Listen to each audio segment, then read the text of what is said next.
ஐயா அவன் கிட்ட இல்லையா? நான் என்ன சொல்கிறேன்னா, தமிழ்நாடு மக்களில் துப்புரவு தொழிலாளர்களுக்கு பதில் சொல்லணுயா நீ சொல்லுவா. அப்போ துப்புரவு தொழிலாளர்கள் இருக்காங்களா, அவங்க பதில் சொல்ல முடியுமா?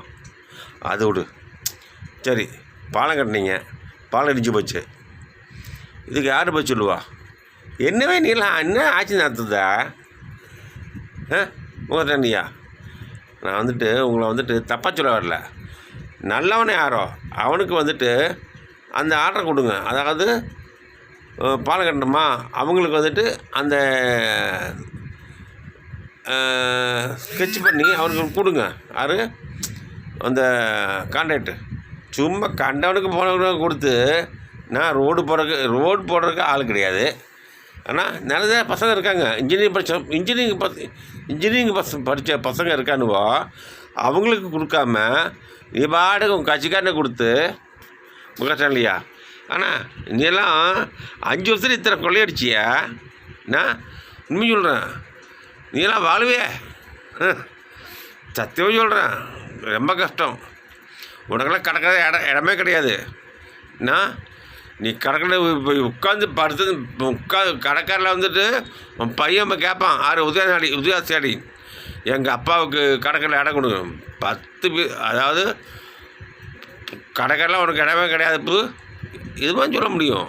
ஆனால் கடற்கரை இடிக்கலாம் ஏற்பாடு பண்ணியாச்சு.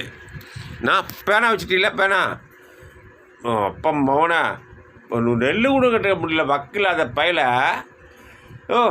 முகட்டன் நெல் உணவுக்கு வெக்க இல்லாத பயில நீ எல்லாம் பாரு மழை நனையுது நெல் கூடன்னு நெல் இதுக்கு வழி சொல்ல முடியல. பேனா வைக்கிறியா? சி காரி துப்பண்ணா நீ எல்லாம் சொல்கிறங்களே, நீ வாழதை வேஸ்ட்டுவே. எதுமா சத்தியமாக சொல்கிறேன், நீ வாழுவ. ஆனால் தித்துருவ. ஆனால் உனக்கு கூட்டம் வரும்.